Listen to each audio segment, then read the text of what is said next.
आता मी माननीय विजय पाटील सरांना आपली कविता व्यक्त करण्यासाठी मंचवर आमंत्रित करते.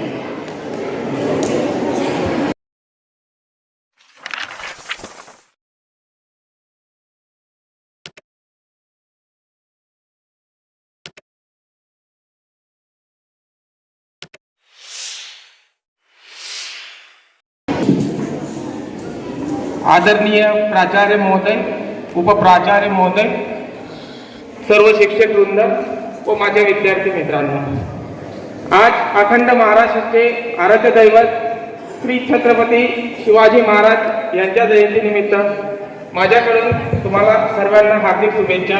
कुठली जरी महापुरुषाची जयंती आपण साजरी करतोय, त्यामागचा उद्देश फक्त चांगले कपडे घालणे, भगवे कपडे घालणे, भगवे टिळे लावणे, पांढरे कपडे घालणे, निळे टिळे लावणे, पिवळे झेंडे घेणे, फक्त हा उद्देश नसतो. कोणत्या तरी महापुरुषांची जयंती जर आपल्याला साजरी करायची असेल तर त्या महापुरुषांचे जे काही विचार असतील, त्यांची जी विचारसरणी असेल, ती विचारसरणी आपल्या जीवनात अवलंबण्याचा आपण प्रयत्न केला पाहिजे.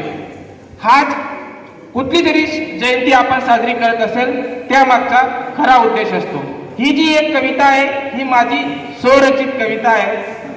राजे या ना पुन्हा जन्माला, या बलात्काराच्या भयान रात्रीत, या हरामी नराधमांच्या गर्दीत, या बलात्काराच्या भयान रात्रीत, या हरामी नराधमांच्या गर्दीत जिथं नाही होत आहे आई बहिणीचा सन्मान, सांगा कसे येतील हो राजे पुन्हा जन्मास.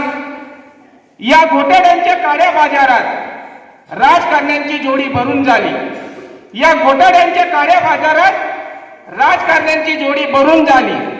जिथं नाही होत आहे माझ्या गरिबाचा सन्मान, सांगा कसे येतील हो राजे पुन्हा जन्मास.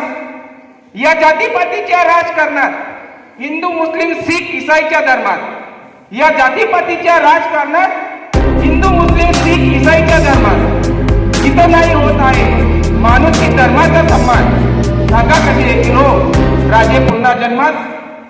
राजे या ना पुन्हा जन्माला, द्या ना तुमचे स्वराज्य परत आम्हाला.